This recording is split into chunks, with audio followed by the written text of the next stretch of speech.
My name is Sean Latham. I'm the director of the Oklahoma Center for the Humanities and the Pauline McFarland Walter Professor of English here at the University of Tulsa.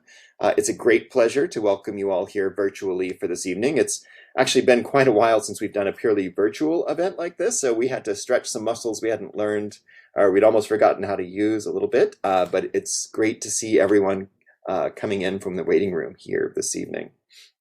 We're absolutely delighted that you're able to join us. So before we get going, I want to say just a few words about the Oklahoma Center for the Humanities, about our mission, our activities this year, as well as some of the events that we have coming up over the next several weeks.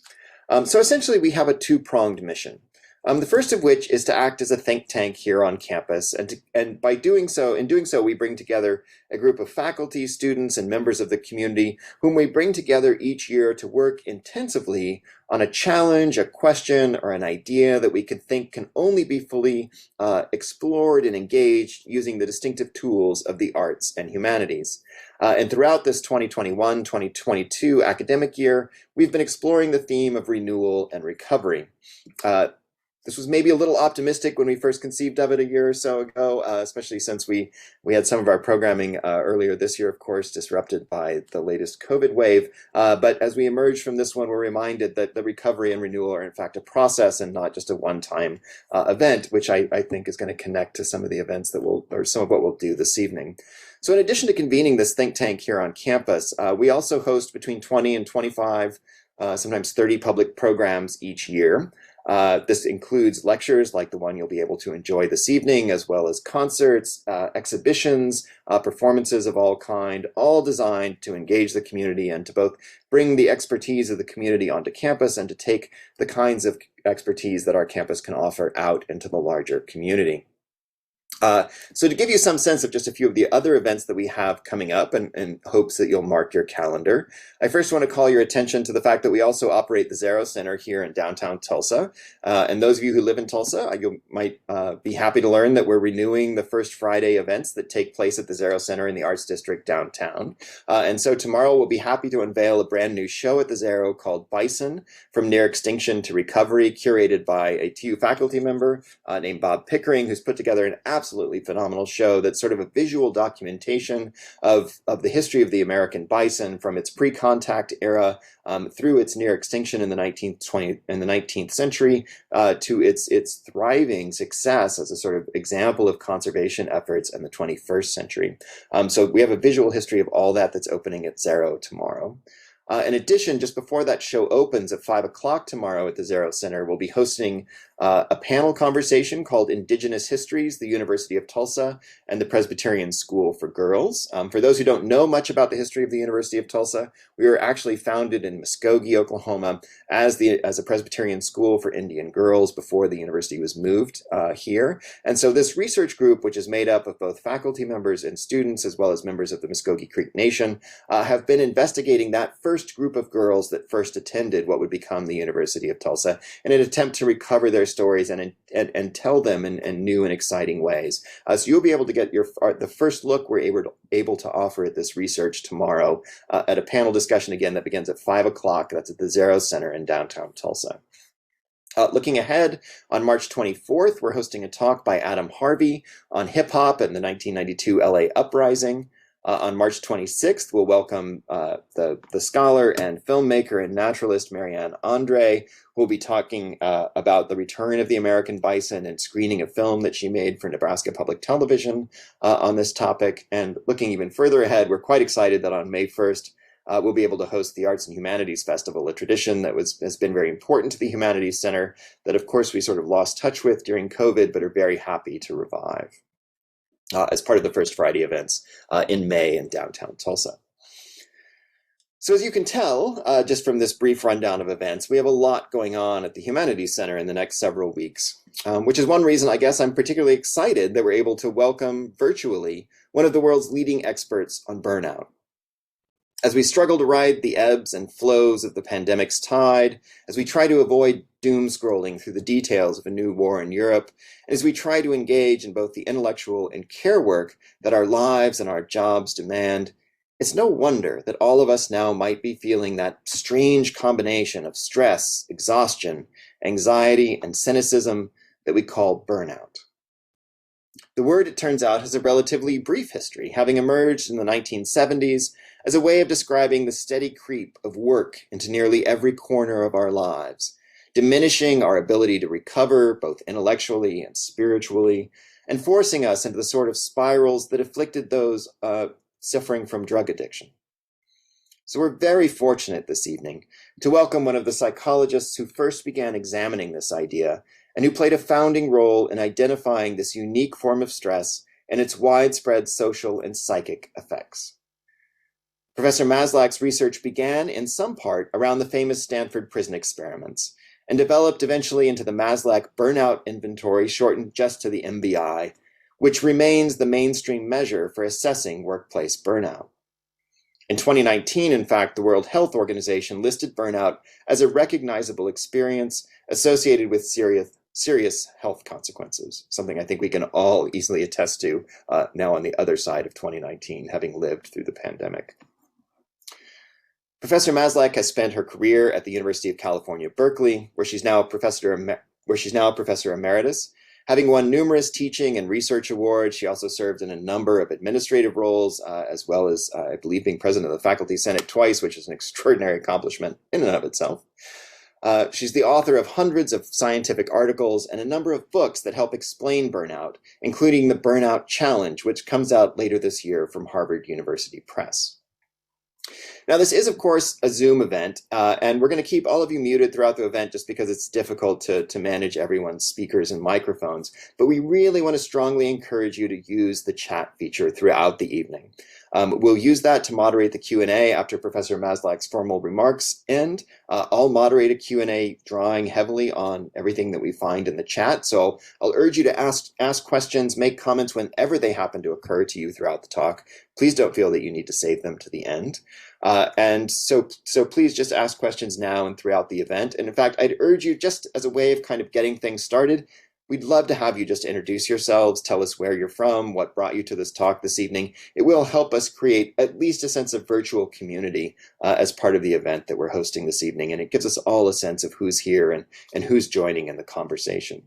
So with that in mind, again, please introduce yourselves in the chat. It will be a pleasure. It's such a pleasure to have you all here with us this evening. And I hope you'll join me with a virtual round of applause, at least, in welcoming Professor Christina Maslach.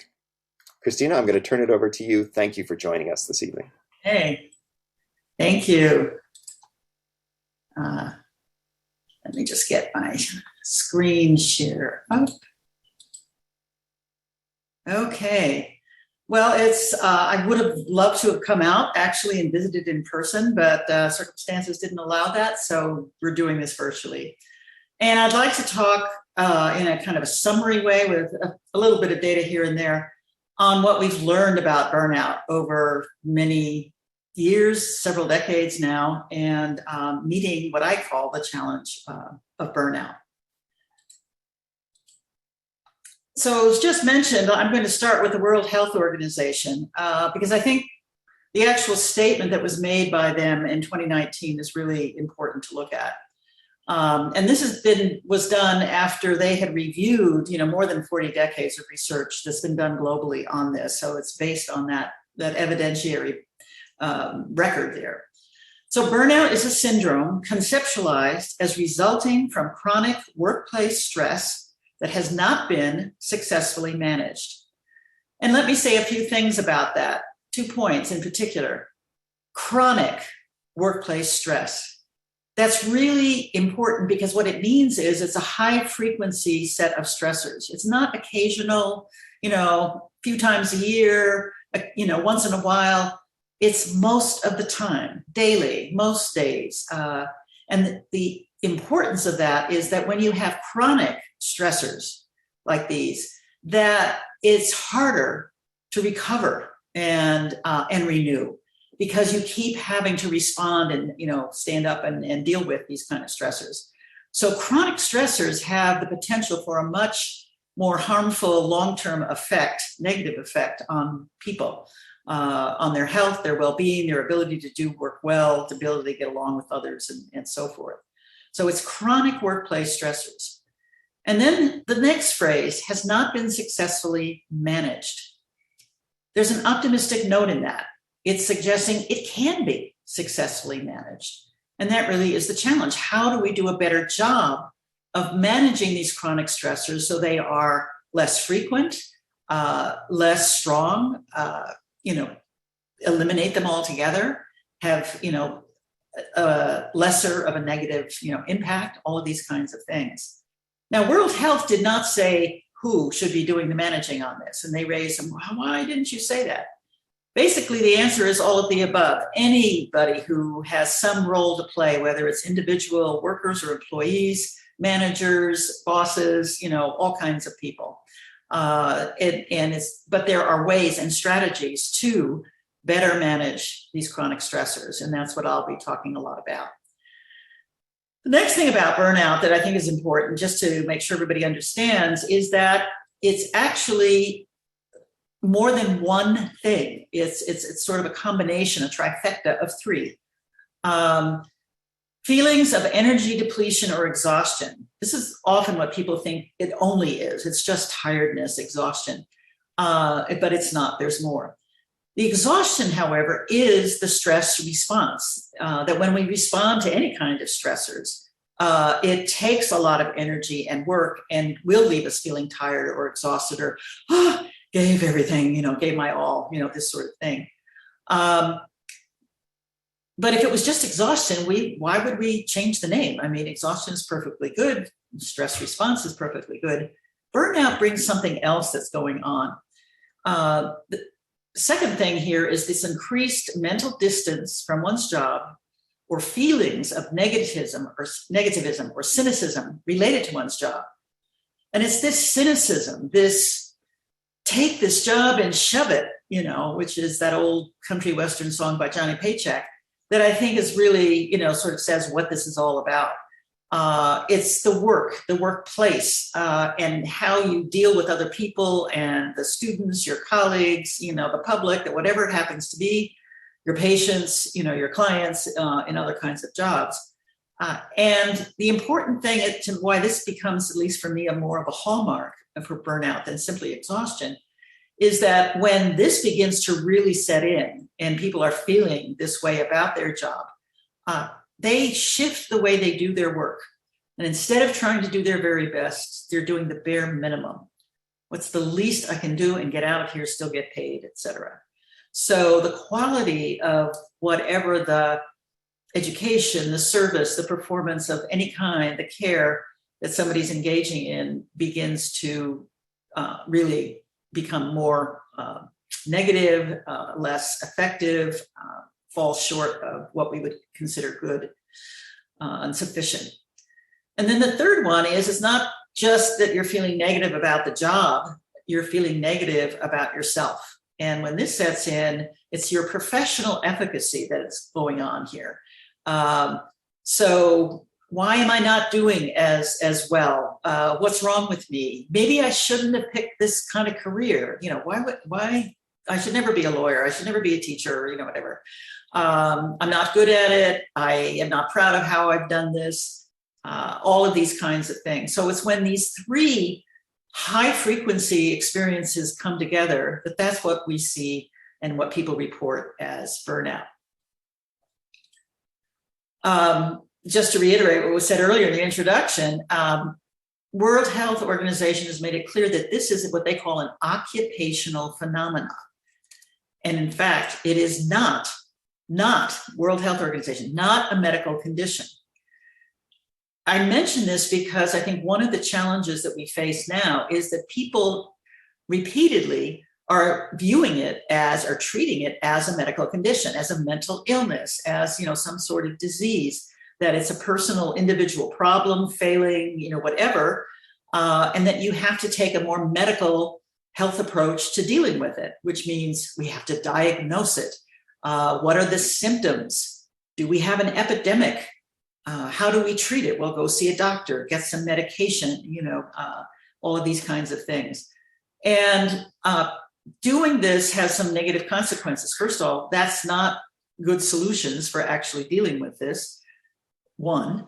But two, it also places the blame on the individual person and says it's their fault, whatever is happening to them. and it's their responsibility to do something about it. And if they can't do something about it, they should leave, or get out, or get fired, or whatever. So this kind of framework actually kind of interferes with doing more effective ways of dealing with burnout. I might also add, people keep saying, well, why isn't it in, the DSM, whatever edition we're on now, with a particular code as a mental illness? The American Psychiatric Association, which is in charge of all of that, has said it's not a mental illness. It's not a medical condition. It's, a stress response is part of our basic human makeup. It's a good thing we have a stress response, because we need to be able to galvanize and be more effective in dealing with threats coming our way or challenges coming our way. But the idea was that the stress response comes on, you deal with what you have to deal with. Fight or flight is the, sort of traditional way people talk about that. But then you recover, and then you get back to normal, and you're not using the stress response again. And as you remember now, burnout is a response to chronic job stressors, which means that stress response, that wear and tear on our mind, our body, everything, it's an erosion that's going on. It doesn't stop. It keeps going. We're not getting into a recovery mode. So treating it as something other than in a sense, a normal response, but going out of whack because of the chronic nature of the stressors is part of the challenge of thinking about all of this. So is it a problem of the person or the situation? I get asked this all the time.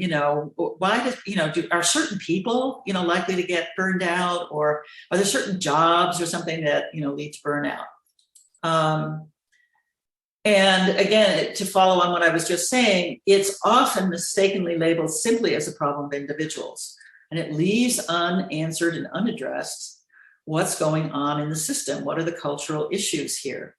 And I'm going to quote from something in the Mayo Clinic that came out about a decade ago. The fact that almost 1 in 2 US physicians has symptoms, see, they're still doing medical, of burnout, implies that the origins of this problem are rooted in the environment and care delivery system, rather than in the personal characteristics of a few susceptible individuals. So they were having different ways of assessing it, but sort of saying they thought that, half the physicians are facing this. And that's not a lot of, crazy, untrained, incompetent people here. There's something else going on in that. And so that's one of the big challenges that we have to get that message across. It's not who is burning out. The question should be, why are they burning out? And when we look at why, then we begin to look more at other factors that come under that label of the chronic job stressors. So we know that with COVID, it has made workplaces even more unhealthy than they used to be. And I've just mentioned a few of the things here in terms of suddenly there are a lot of people who could not work the same way they used to in whatever their workplace was. You couldn't be in enclosed spaces for long hours. You didn't have a protective equipment. You couldn't keep things clean. Turns out being too close to other people, it was problematic, given the nature of the virus. And so all of these open office things where everybody is jammed up really close to each other and stuff like that, it's no longer a good place, a productive place. It's I'm not sure it ever was, but anyway, it wasn't. It's a hazard. And so people sometimes think that the burnout thing came about as a result of the pandemic. Actually, it's burnout we've been seeing for a long, long time. And unhealthy workplaces are not new.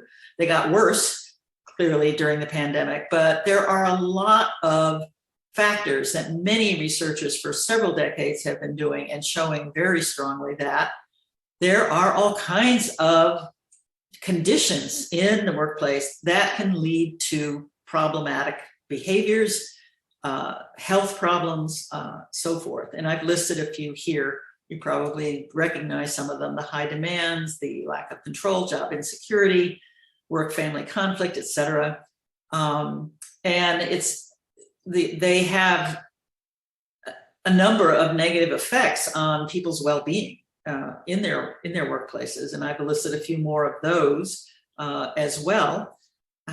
There was a book written by a colleague, Jeff Pfeffer from the Stanford Business School a couple of years ago, just before the pandemic, Dying for a Paycheck, in which he analyzed huge amounts of data from many occupations and many databases and so forth to show that workplaces that have a culture that are characterized by these job conditions, these highly stressful, more toxic job conditions, actually have really profound negative effects on people's health, well-being, on absenteeism, on turnover, on all sorts of things. And so it actually is a negative on the economic bottom line as well as on the human one. So we've known this for a while. I think what has happened with COVID is that made some of this stand out in more stark relief as to what some of the problems are.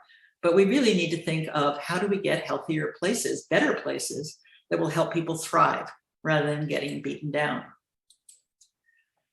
So one of the lessons that we kind of learned from all of this research is it means that you don't just focus on the individual and say, how do we fix the person who is experiencing burnout? We have to focus just as much, if not more so, on fixing the job, the conditions, the chronic stressors, the things that are the answers to the why question. Why are people, having difficulty responding and maintaining themselves well and recovering from these stressors? And that's not usually the way people think about what to do. If you see people who are, dealing with stress, you want to help them, or you puzzle, what are we going to do about them? And what kind of advice can we give them? Or what can we, should we take some time off, close the company for a week and that'll be enough? Or, we'll provide a gym, or we'll change the food in the vending machine so it's healthier. And all of these are coping strategies. And some of them can be quite good, to help you relax, to be more healthy, to take breaks from stressors, etc. Coping with stress doesn't prevent the stressors from happening. And so we need to really take another look at other strategies besides simply coping. So all the burnout research is really saying it's not enough to help people cope. You need to modify the sources of stress, those chronic job stressors, and in that way try and prevent the stressors from having as much of a negative impact as they do. So in some sense, what the pandemic has pointed to is like, if there's ever a time to rethink how we do our work, where, when, how, with what use, redesign it, whatever, it's now. And not just sort of slightly modify the way it used to be, but really, as I'm saying here, to think out of the box. What are new and better ways of imagining what the workplace could be like, and how does it actually help the workers do well, survive, and have a good life in all of it? When I first published an article on burnout back in the 1970s, based on all the interviews that I was doing and coming across, I could not get it published in academic journals. They were saying, oh, burnout, I mean, come on, what is that? And maybe there's only a few, 1%, 5%, it's not a big deal.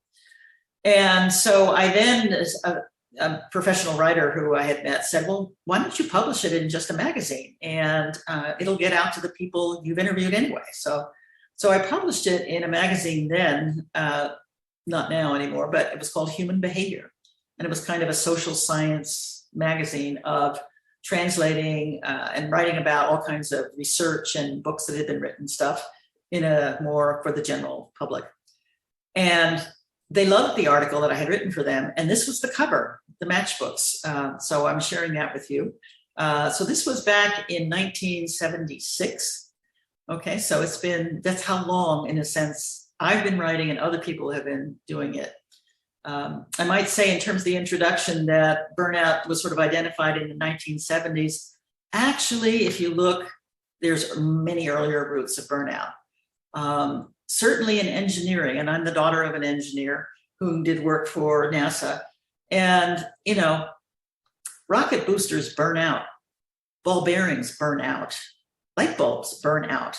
And it's all talking about where things cease to function after, in a sense, there's been too much sort of taken from them. And I used to hear this from my dad, as a word, never thought about it. But when they set up startups in Silicon Valley, as it was beginning to form in California, some of them would advertise as burnout shops. And it was the idea that we are doing a startup. It's going to be a short-term thing, maybe a couple of years. We're going to own your life. It's going to be 24/7 in terms of what you do. And you're going to work and work and work and work and do great things until you burn out. And then you've got stock options and you make a lot of money.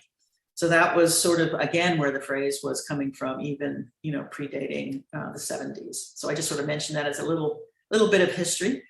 But to me, in a sense, rather than saying, how we think about burnout, this analogy might work a little bit better. You can let me know if it does. It's like the canary in the coal mine. And what that is a warning sign. It's a signal. It's telling us something. And it's telling us not about the people so much as the situation, the environment they find themselves in. And if the canary was put down into the coal mine and it began to have trouble breathing, and couldn't function well in the coal mine, that was a sign that you've got a toxic work environment. There are fumes down there that are dangerous for any living thing. And it's a signal that what you need to do is make sure the mine is safe before the miners go into it and do the work that they do. And so for me, anyway, burnout is more of that. It's not about trying to make the canary tough. It can take anything. It can do it. It's resilient. It's strong. It's got grit. It's saying something else. It's saying that the environment itself is not hospitable and maybe even dangerous, for people. We should be doing something about that.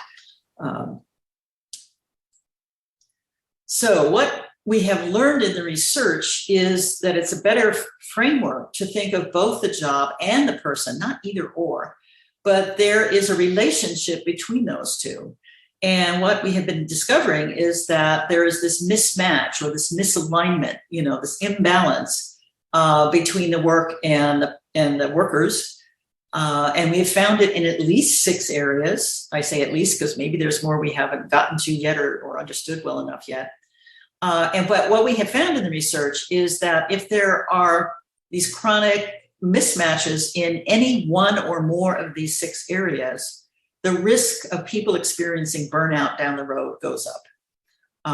The more you get better matches, not perfect fits, but better, alignment between the job, the environment, and the person who's working there, the more likely down the road you're seeing greater engagement, with work. So these 6 areas are really an important thing to keep in mind. Demand overload. This is the workload issue. This is probably the one that people think of most of the time. There is just too much to do, and I'm tired and exhausted and drained, can't face another day. Workload, the imbalance is basically between high demands and very low resources. So you have a lot you're supposed to get done, but there's not enough time. You don't have the right materials. You don't have enough staff. Whatever it is that you need to do this, it doesn't match what's being asked. A mantra that I've been hearing for many years, even pre-pandemic, from a lot of organizations and employees is everybody's talking about doing more with less. And that's probably what's happening here. But it sounds like bad math to me.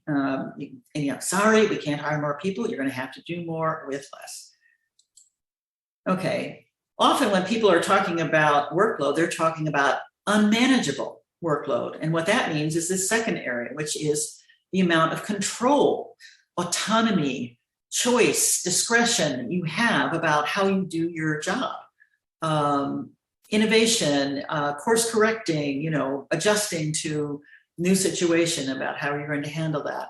Or are you just being told what to do and that's how you have to do it no matter what? So control could be combined with the workload to be this unmanageable one, or it can be other things as well. I've heard many people say, I never get asked. None of us get asked about any changes coming down the road when we're the ones who are going to have to implement them. And maybe we have some ideas or some suggestions or better ideas as to how to do it, but we never get asked. Insufficient reward is a third mismatch area. And reward, some people think of salary, and that can be a factor, or benefits.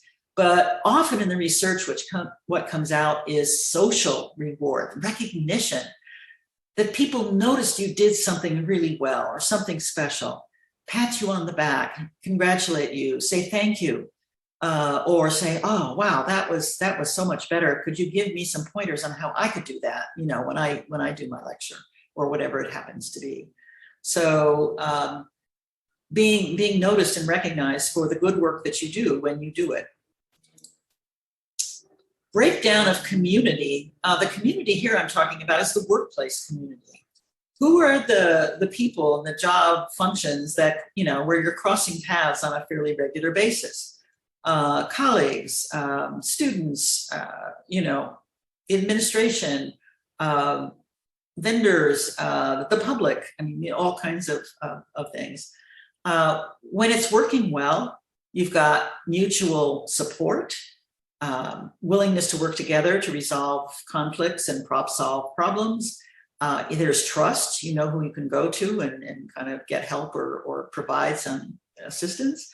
But if you're working instead in a community where there's a lot of incivility and dragging people down and insults and bullying and treating each other badly, and you don't get to know people and you don't know who to trust and who to go to, you can end up being in the midst of a lot of people and feeling very alone and isolated. I've been finding this has been happening for a while now, almost to creating culture of fear in some organizations, where you don't dare say, I'm stuck on a problem and I want to talk to someone to get some advice about it. No, because you're revealing a vulnerability. You're less than 100%. You might be a target for being thrown under the bus. And this socially toxic community is how people have been describing it. It's like you don't say no to the boss, even if you're being asked to do extra work for no extra pay. There's a lot of examples of this kind of thing where this social community is beginning to really shred, and you don't have what we know from years and years of work in psychology, that everybody needs other people in their lives to have a healthy, good life, whether it's friends, relatives, family, coworkers, anybody. And so things that work against this are really a dangerous kind of thing, rather than having a community that you are really belong to and support and contribute, as well as receive from each other. Fifth area happens to be fairness. And basically, whatever the rules are, whatever the policy, whatever the practice is, people want it to be administered fairly. You understand how this works here, and that there's a fair process, so that who gets considered for a special assignment, or who gets promoted and when, or who, gets the corner office with the window, or, all kinds of things, who gets recognized for having done something really special with a particular award. When you have a community, you're working in a workplace where there's an absence of fairness, where there's a lot of cheating going on, where the people who are getting, the extra money are getting ahead, or not on merit, but on, cozying up to the boss or doing things that are, not right, to do this. This is where, this is where discrimination lives. This is where glass ceilings live. That people are not being treated to give a fair chance, a fair reward, a fair whatever. And this can breed the cynicism in a big way if it's not addressed. And finally, the sixth area that we've identified is what I call value conflicts. People can also talk about it as meaning, as the purpose, in life of the work that I do. It's what gives it, the thing that motivates you. Here's why I am doing the kind of thing I do. Why do I love it? Why do I think it's important? Why do I think it's helping other people, learn things or, grow or develop, whatever. If you're working in an environment, however, where there are ethical conflicts, there are things, you're being asked to do something, you're being asked to do wonderful things, but you're being asked to do something illegal or what you consider wrong. in order to do it, you're urged, or, in some ways, to tell little white lies, or, game the system, or work around it, or actually do things that you think are wrong, or be silent when you see things that are wrong. So these value conflicts can lead to what people often describe as soul erosion. I can't look at myself in the morning. I don't want to talk to people about how I do my job and what's going on. It's just about, for example, one doctor that I spoke with, it was just about how much money I could bring into the hospital, and not about taking care of the wounded, military, or the kids, or whatever. And I couldn't function. I burned out. That was not a place I could be. So these are interwoven kind of 6 areas. You can have more than one at one time. A reward that is not sufficient and is unfair, for example. But when those happen, when you have more of mismatches in those areas, the risk of burnout as a result goes up. So I'm going to say something more about those 6 areas, but first I want to share another thing, which is that the burnout inventory that Susan Jackson and I developed back in the 70s and published in 1981 we now have more advanced statistical analyses that we can do. And we've been able to show that it assesses not just burnout, but other profiles, other experiences, occupational experiences at work. And the 5, most common that we see are these 5, one of which is burnout. And that means on exhaustion, on cynicism, and ineffectiveness, you've got 3 high negative scores, meaning high frequency negative scores there. That's the burnout profile. And pre-COVID, we used to see it in a large workplace population, or a whole hospital, let's say, or, whatever.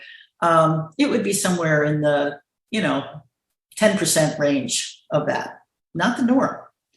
That's changed, particularly in healthcare. But it was sort of minority kind of thing.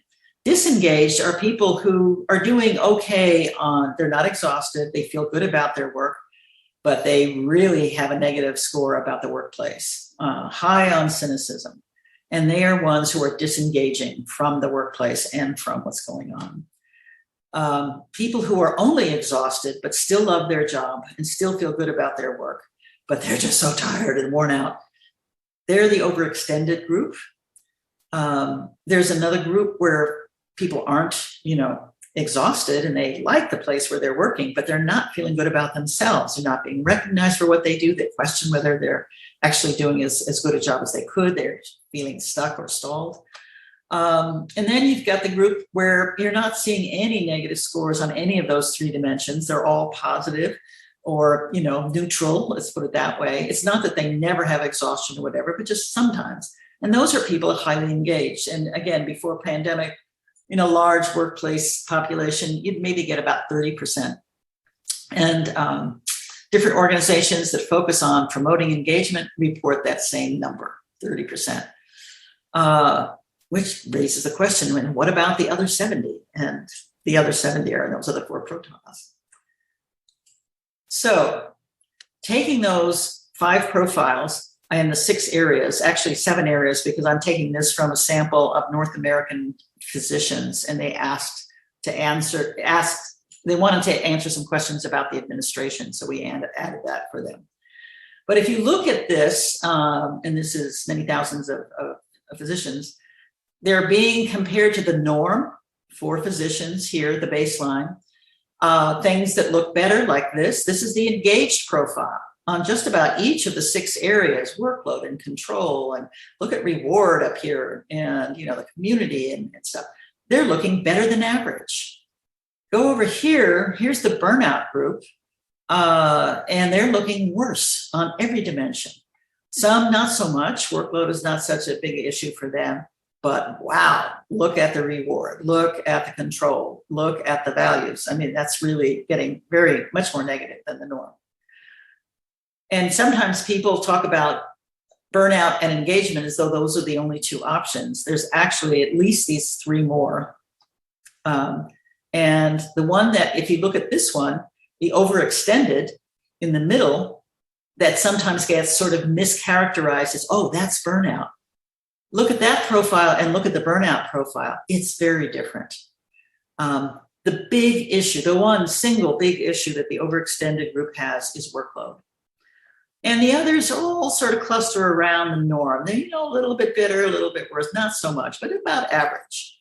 Workload, bad, okay? This is not the burnout profile, where workload is not the big issue. But the profile that is looking like it's moving towards burnout is disengaged, the high cynicism profile. Workload is not their issue, but a lot of other stuff is. And they were, administration and reward, et cetera. And then here's the ineffective profile. And they're feeling not so good about their effectiveness on the job, but everything else is okay. And they're sort of okay. They're on the baseline, maybe a little better on, they can handle the workload. But, reward, social recognition, not much, community kind of average, typical, not positive. What might move these people over to engaged might be different and less difficult than trying to get the burnout group into a better place on these dimensions. So this is cross-sectional. This is not saying that it's stages or you go through one or the other, whatever.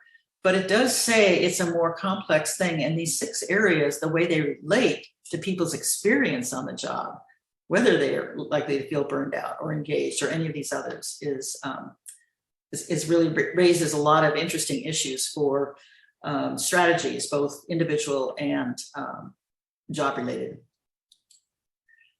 So in a sense, if we're talking about matches and mismatches, then how do we match people to the job? Well, that's what we do all the time, actually.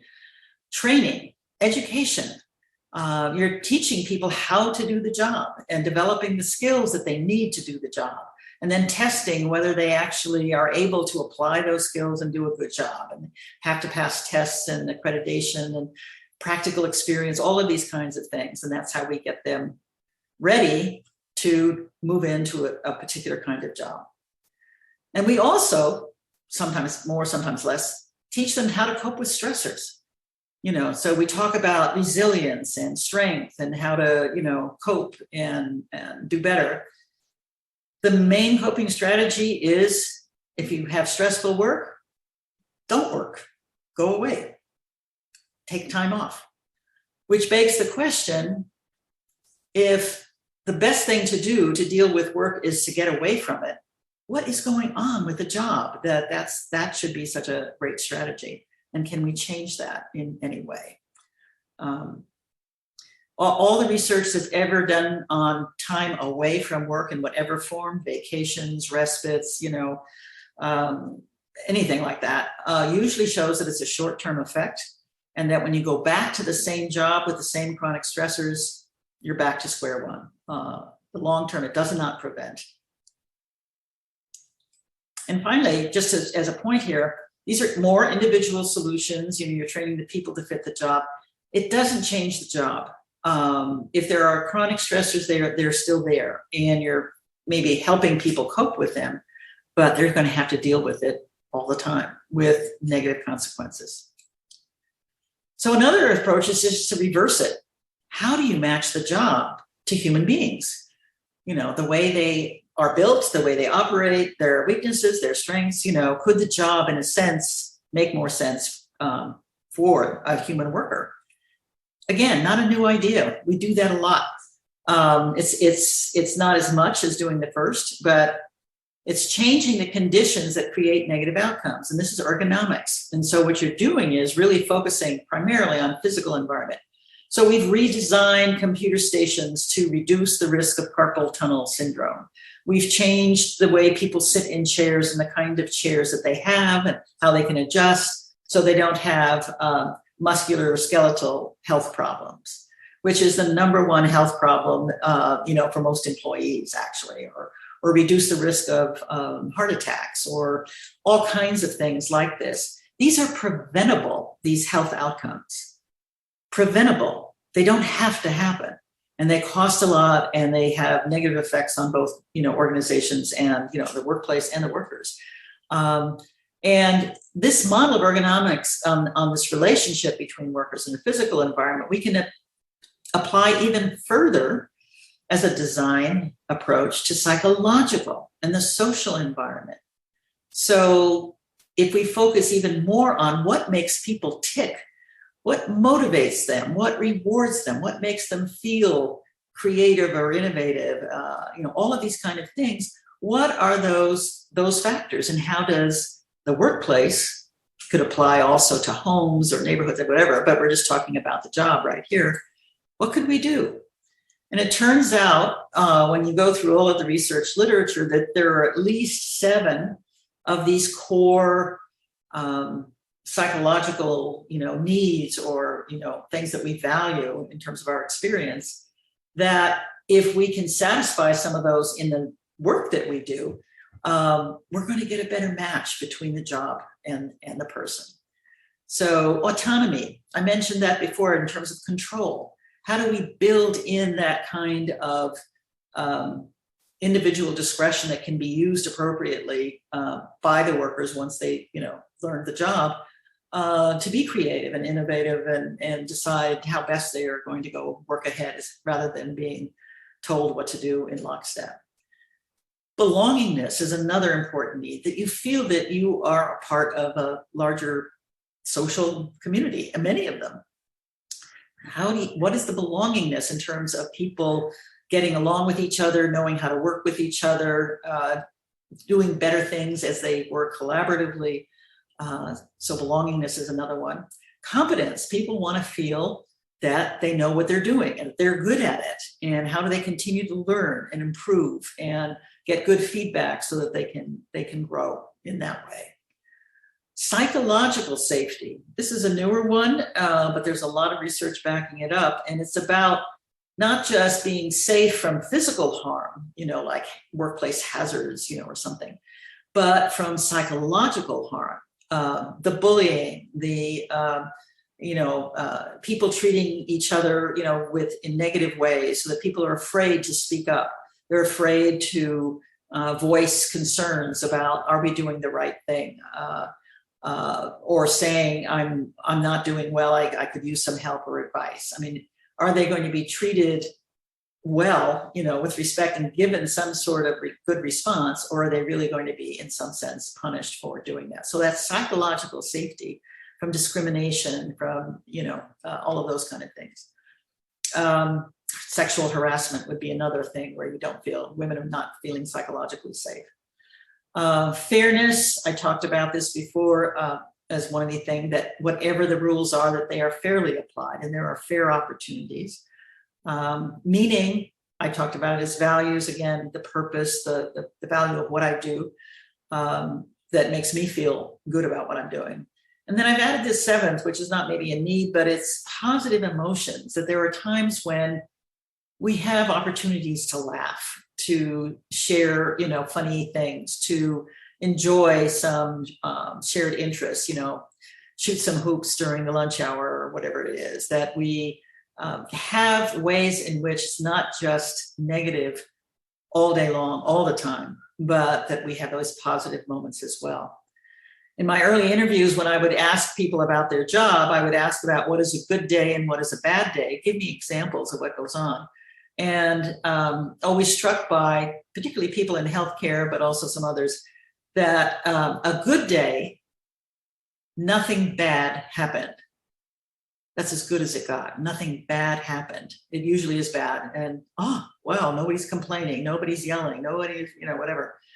But there wasn't a presence. So an absence of bad was the best day they could have. But there wasn't a presence of other positive experiences and positive emotions.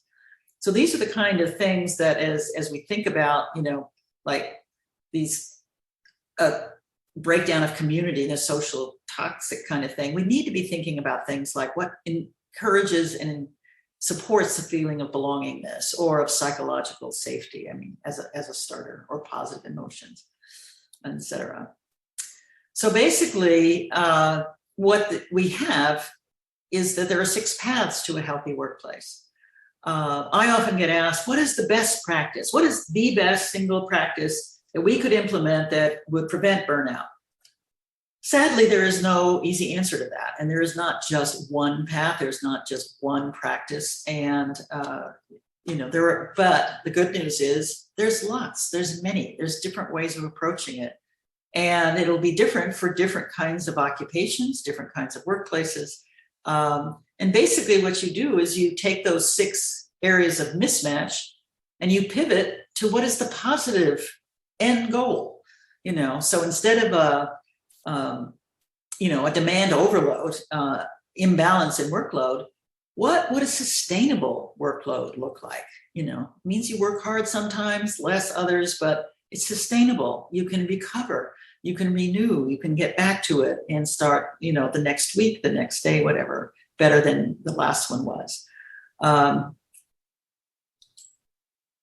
How do we build in appropriate levels of choice and control and autonomy in terms of how people do the work? What would that look like in our setting with the kind of work that we do, if that turns out to be a problem area?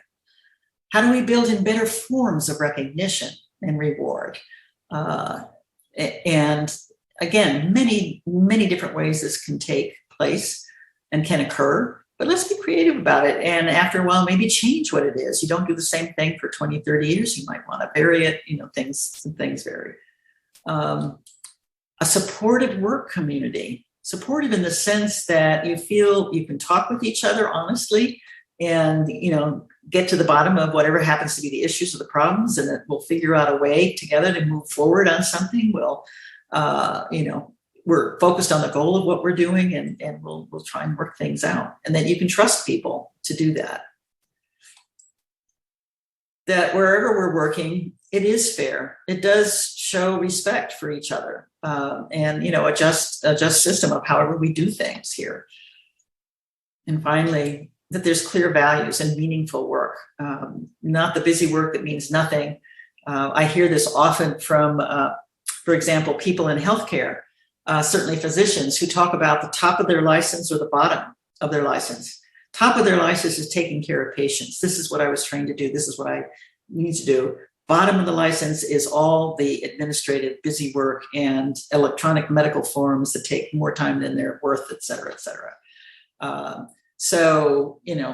How do we take these 6 paths if we see some issues, and how do we use them to guide what we're doing?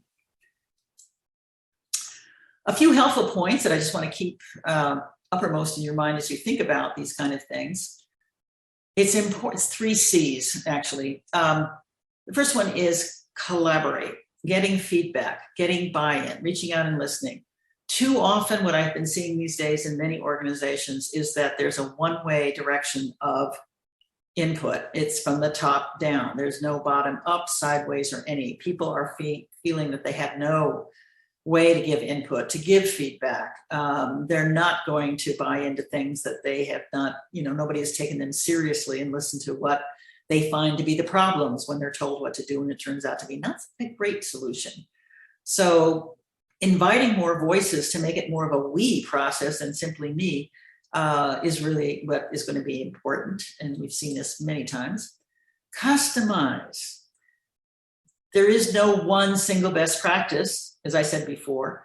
You've got to adapt it, customize it to what it's going to look like in our local, organization, in our local place, in our local city, community, in our local profession.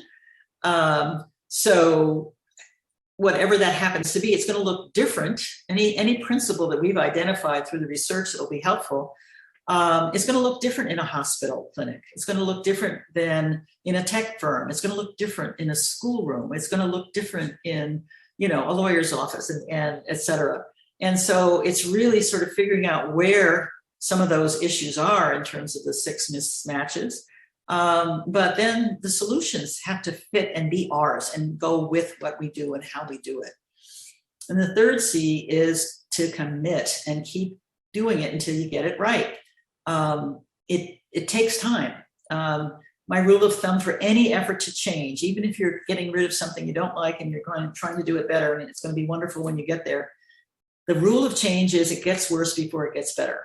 Because you're taking something apart, you're changing it. We don't know what we're doing. Even though we didn't like it before, at least we knew there's going to be glitches. There's going to be little things that have to be fixed. And eventually you'll get it right. But you need to commit to get through that whole process of change to get, to do that and say, we're fixing one of the, people talk about the chronic stressors often as pebbles in the shoe. That are always there, always bugging you, always dragging you down, irritating you.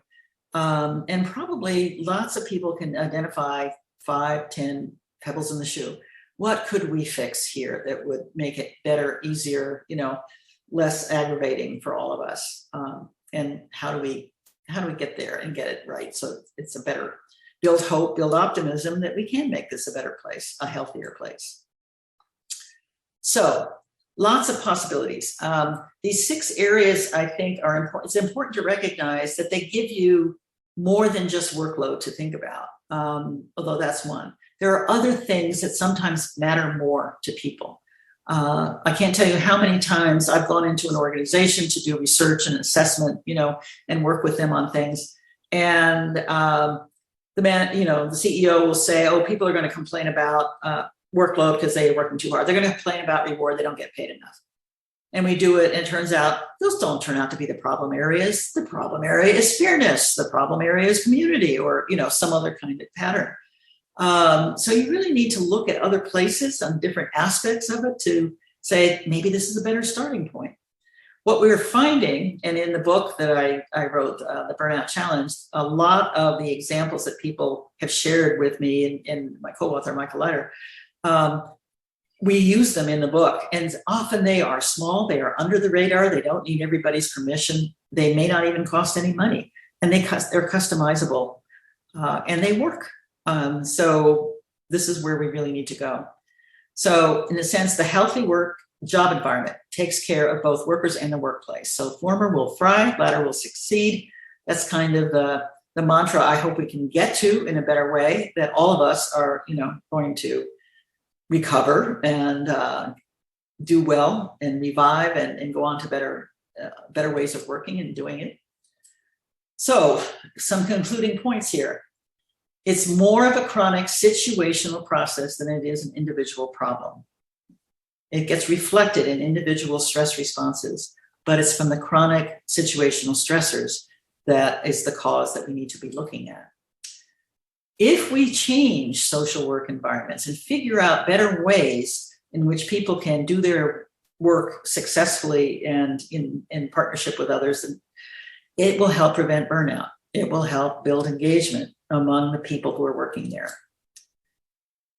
But it's reciprocal. It's not just, what are you doing for me?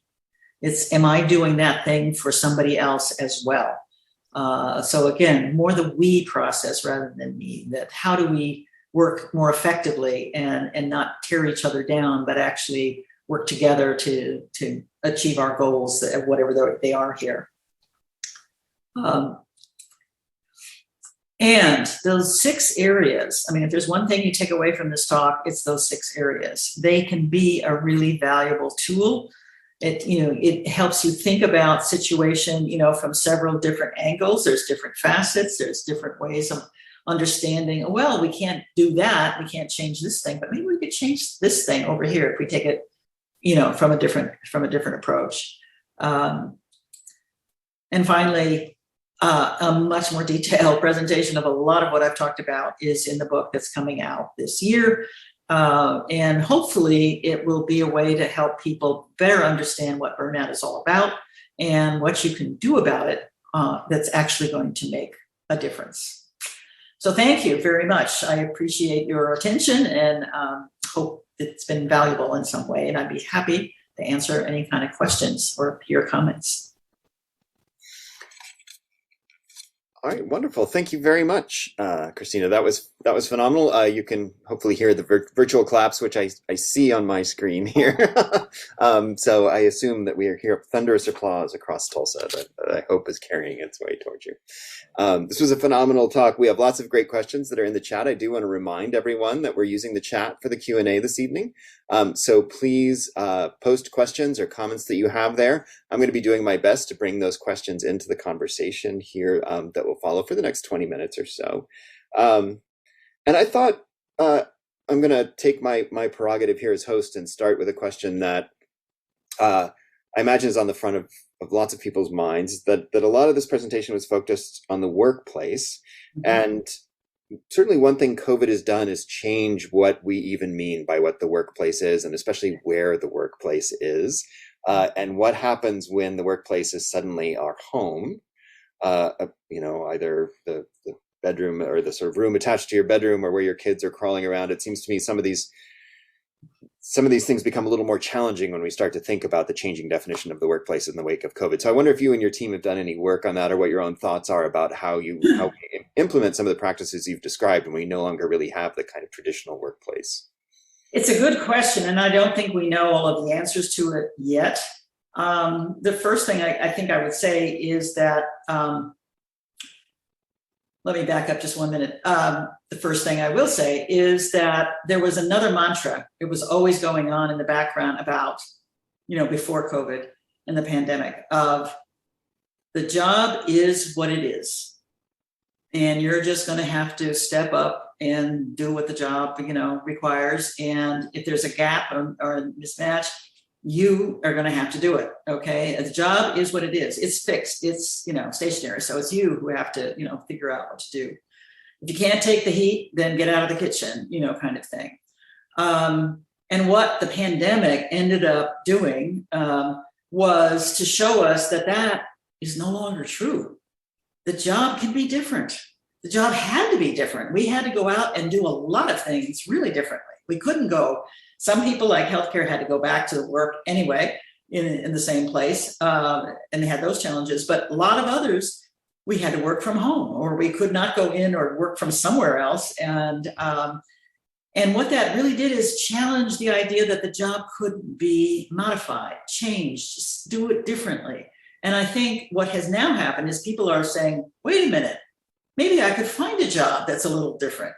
So working from home, and I want to say that when people were working from home, or they were, having to do work differently, even essential workers and something like that, some of it worked well, some of it was disastrous. I mean, it was the whole spectrum of, we came up with good solutions, we came up with less good solutions. It's not to say that everything was a great response always. And it hit some people harder than others in terms of what kind of home do you have? What kind of, setting, and do you have a kind of Wi-Fi bandwidth? And if you had young families, what do you do with your kids if there's no childcare, if they can't go to school? I think women were hit much harder in that respect than men on some of these things. And so, but on the other hand, I was hearing from people like, I don't have to commute. Oh my God, this is so good. And you realize that commuting for some people is an hour or more twice a day in whatever form. I'm driving the car, I'm taking the train or the bus or whatever.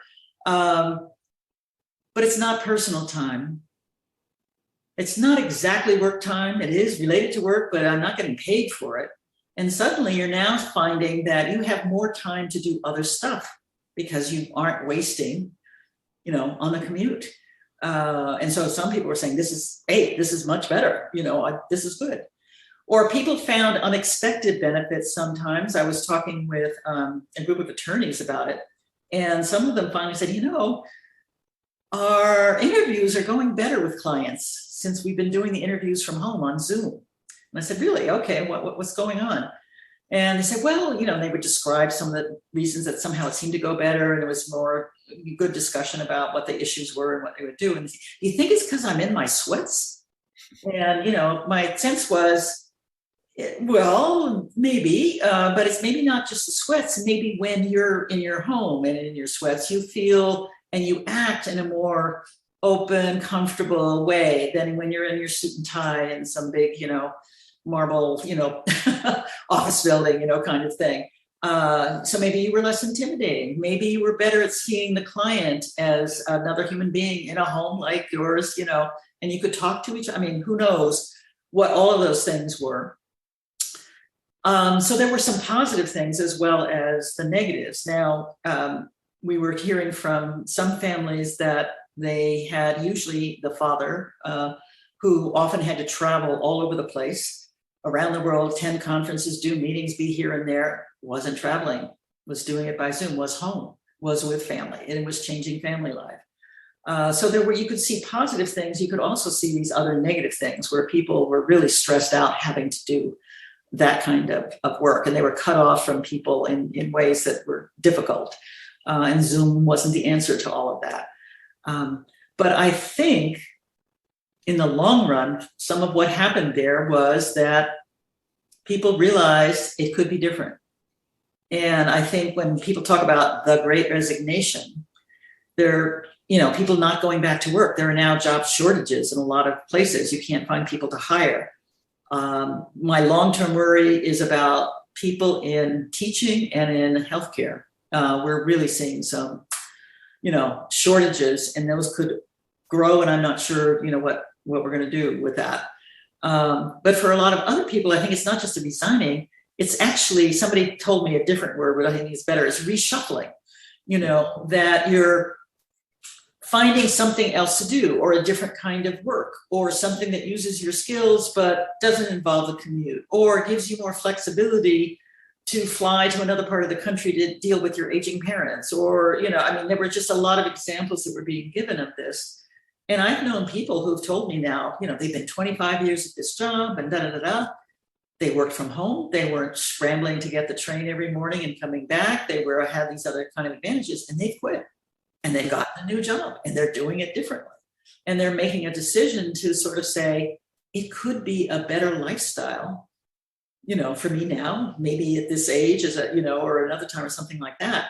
And so where people are going and how they're, what kind of opportunities matter for them, I think the box has been opened, so to speak, Pandora's box, to really think about what matters. And it may not be, you get Fridays off now, a 4-day work week.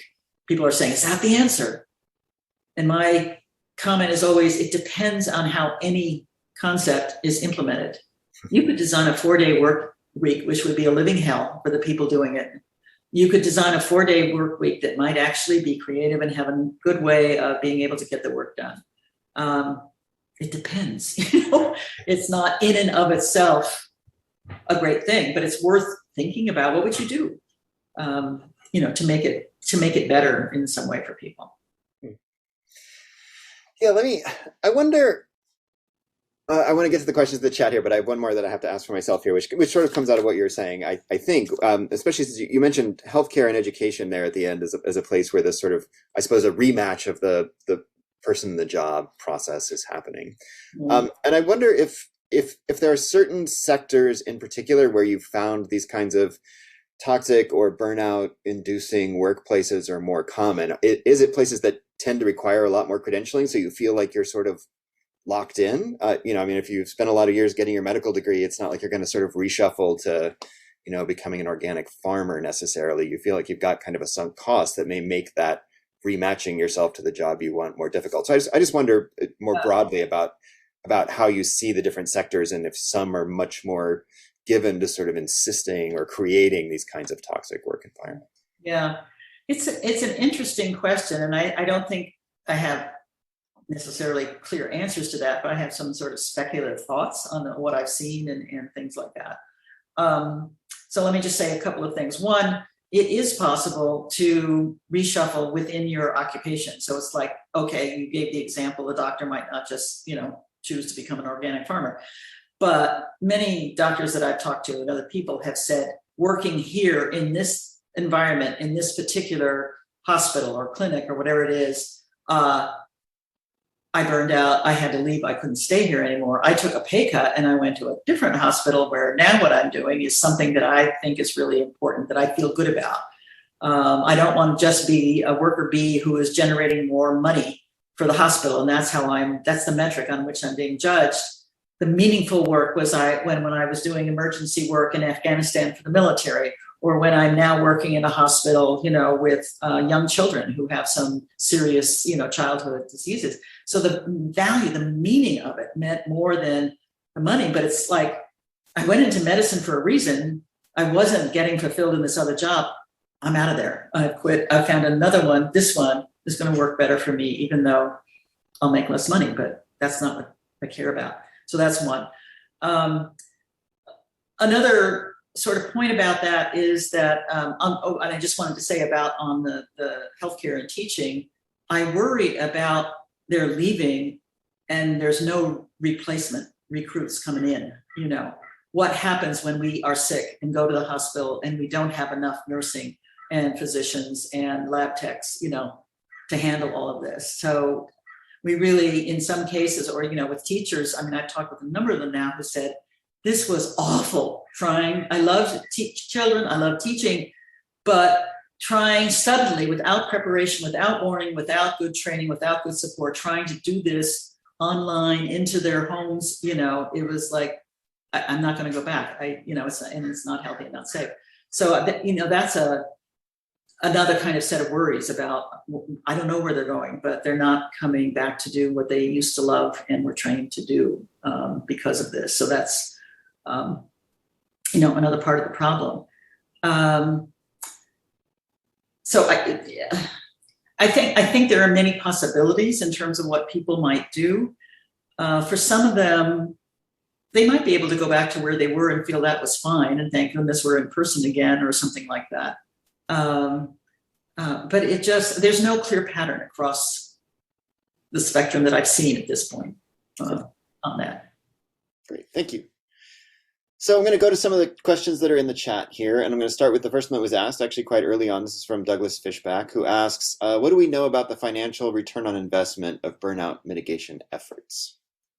I don't know the answer to that question, and I don't know if we have good data on it, quite honestly.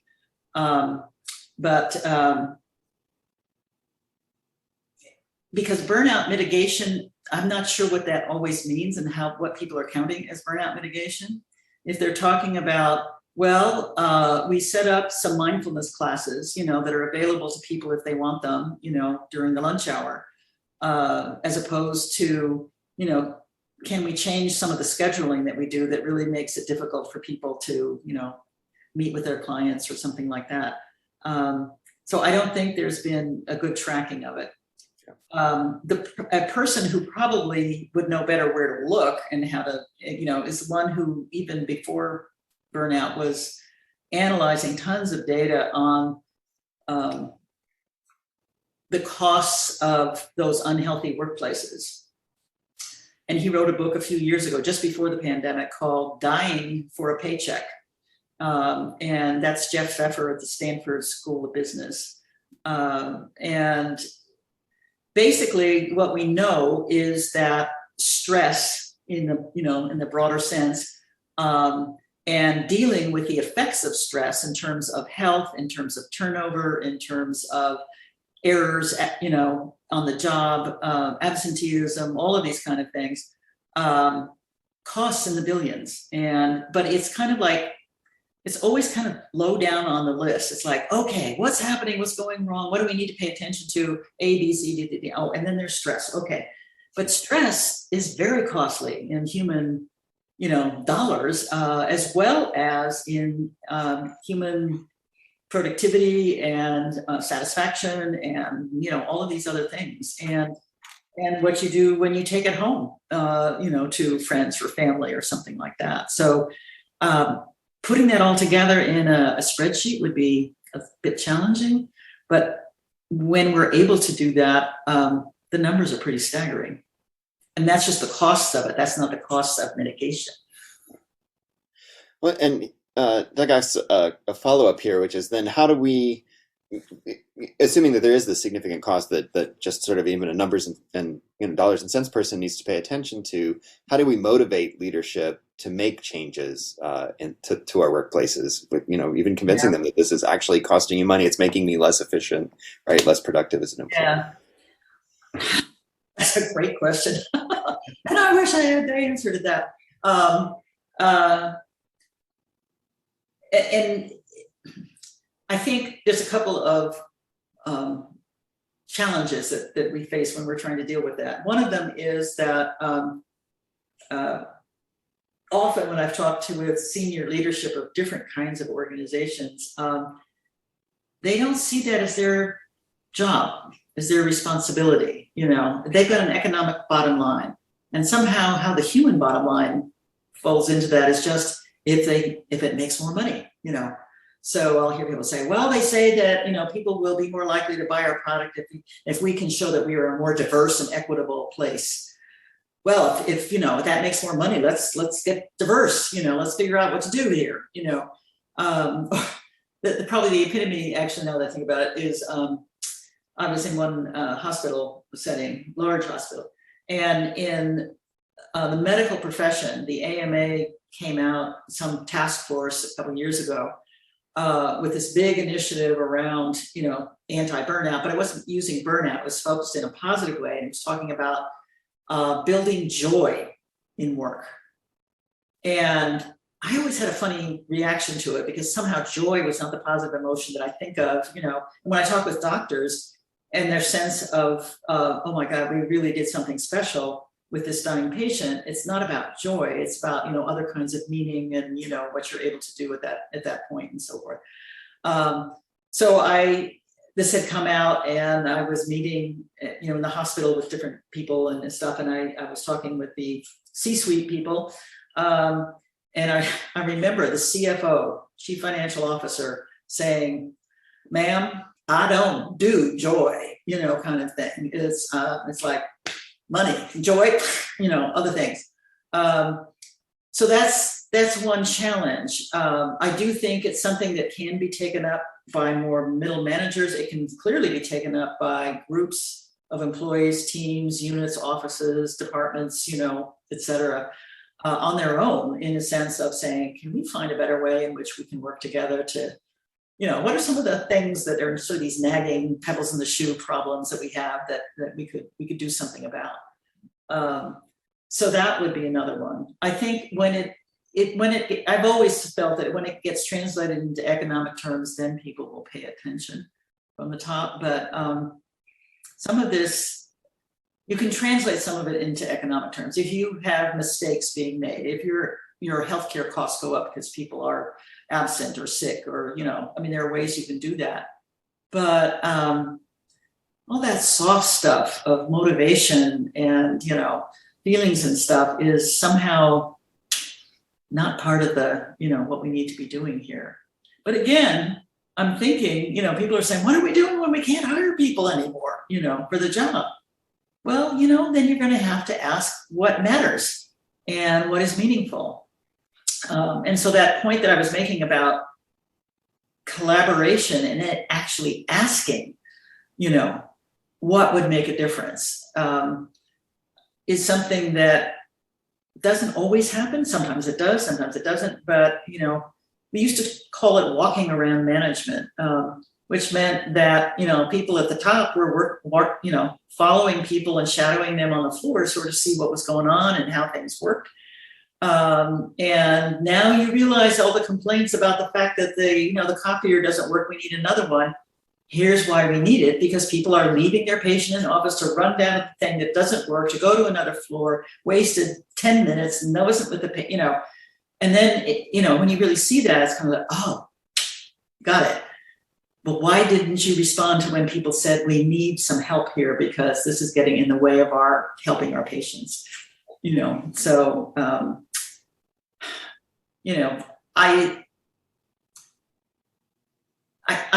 I wonder about it because at some level I worry about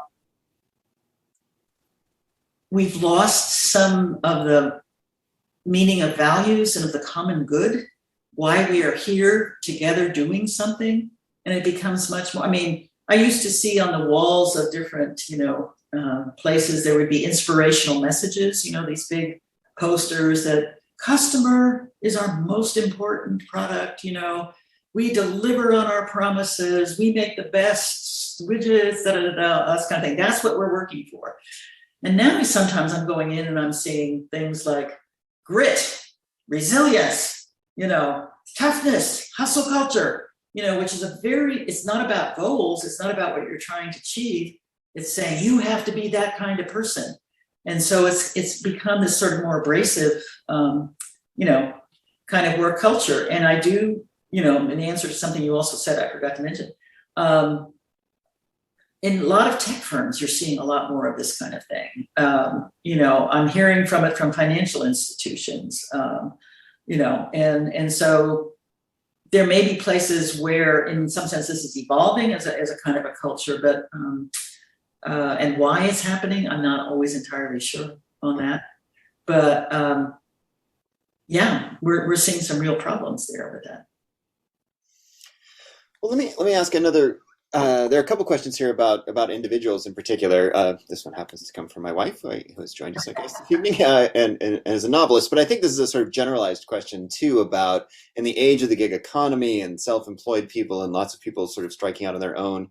Do you have questions? I'm just going to kind of read what she's written here. Do you have any questions or suggestions? Sorry, do you have suggestions for how self-employed creative workers or other kinds of workers who work in relative isolation sort of deal with burnout? I mean, it's not like you can blame your boss because you're burned out, or, you're sort of, now you have to be burned out because you're burned out because you did a bad job of managing yourself. I wonder how you think about that as this, in this sort of age of the gig economy and the short-term job.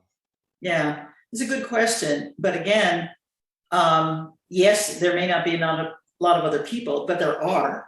You may not know them. You may not have a way to get in touch with them, because there's a lot of gig workers out there. So, are they organized? Are they talking to each other? That kind of thing.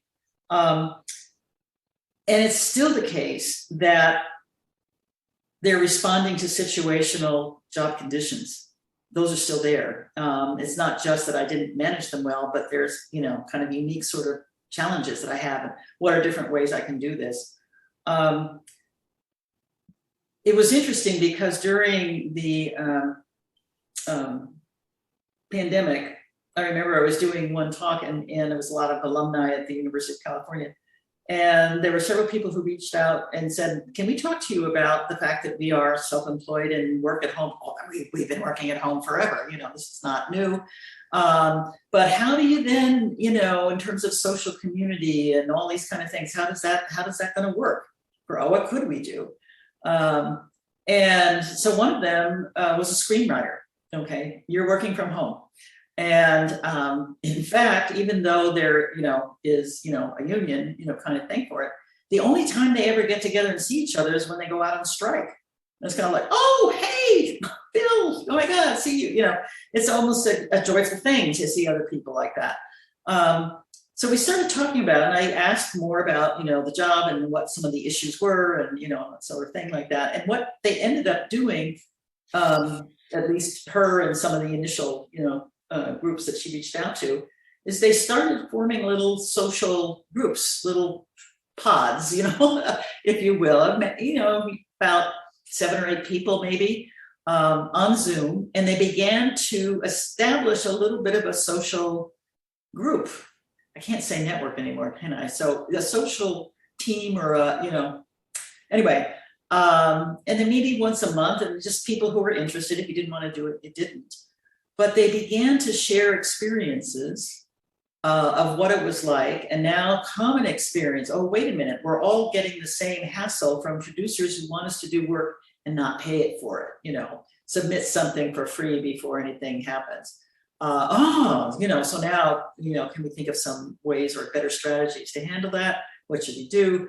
And then the woman that I had talked to about this, I had also pointed out, the things of, having an environment in where there's more positive reward and feedback and social whatever. So the second meeting, they had another one, and the same group of people came back and they were talking about these different issues. And she remembered that. And she said, by the way, this guy, one of the others, I just heard that his film is opening in theaters. Now, this is a big deal to get your writing even made into a film and all the way to the point where it's actually released and people can see it. And they just all celebrated in a way that only screenwriters can, who know what it means to, get something like that done. And so she was writing back later about here's what was happening. And actually, we're able to build these little things, didn't cost money. It was only for people who wanted to do it, but it began to connect with others like you who had similar things, might have similar questions or problems, might have a way of start talking about what would be a better strategy when the producer calls, and maybe what I was doing wasn't so great, but I've now heard from somebody else how they handled it.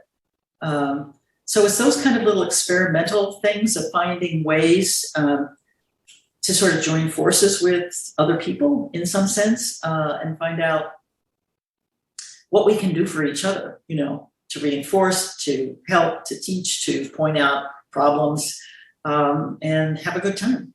And,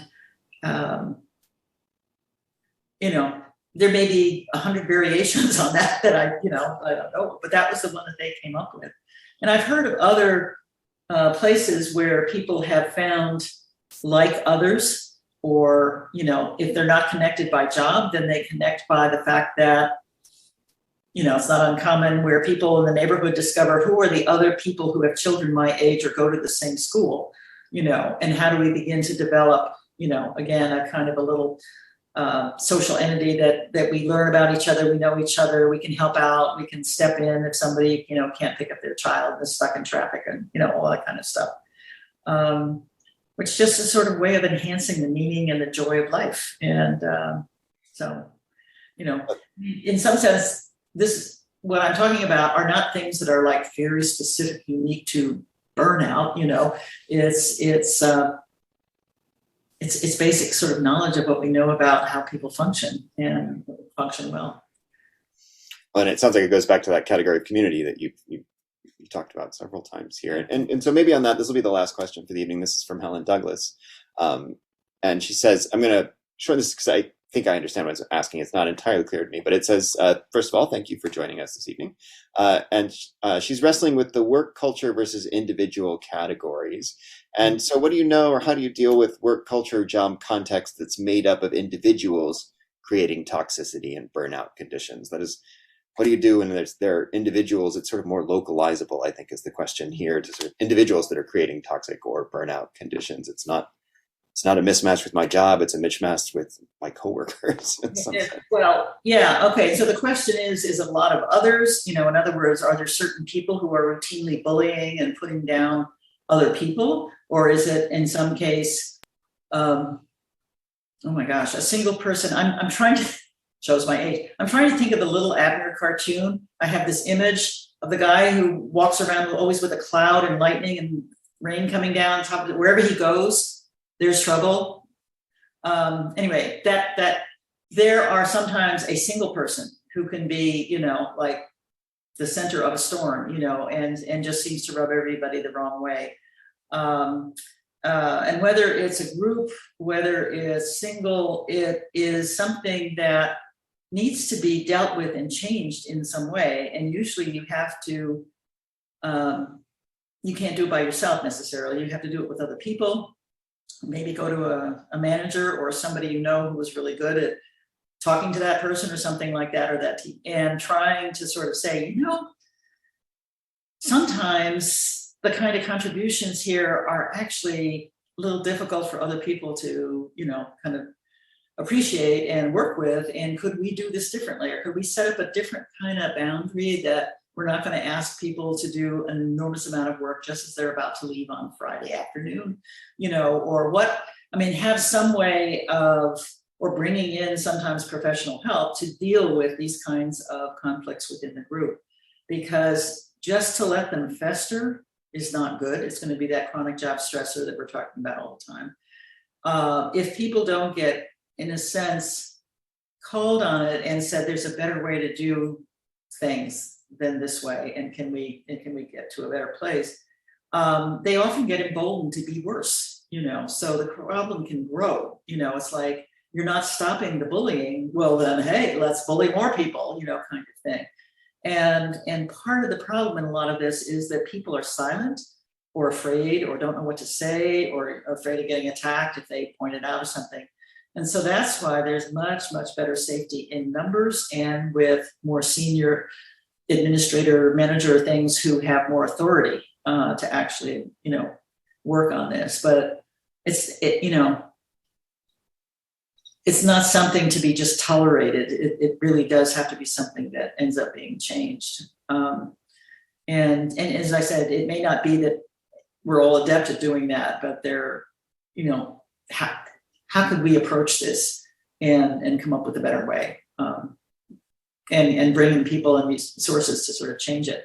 How can we change the meetings so that instead of saying open questions, we actually call on someone so it's not the person who always takes over the whole meeting and outdrowns everybody else. I mean, there may be some sort of shared strategies to try and get to what would be better.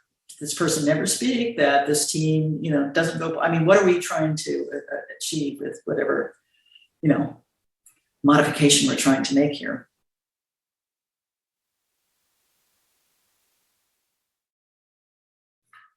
There, thank you very much. This has been phenomenal. So it's been a really interesting talk. I have to say, for my part, I will now no longer see the resilience and grit posters in hallways of offices quite the same way again, and think they have a problem here they need to think more deeply about, perhaps. But this has been really informative, really enlightening talk. I enjoyed it. It's been a real pleasure to meet you. I'm very glad we could bring you here, at least virtually. I hope, in fact, we'll be able to bring you out to campus at some point in the future. Thank you for joining us. I want to thank everyone in the audience that's taken time out of their evening to join us this evening as well. It's always a pleasure to have you here for these enlightening kinds of conversations that we have with wonderful speakers like Professor Maslach. So I'll remind everyone again that the book, The Burnout Challenge, if you want to learn more about this, is coming out later in the year, so keep an eye out for that. And Christina, thank you once again for joining us this evening. Thank you. It was an honor to be asked, and I enjoyed it, so thank you.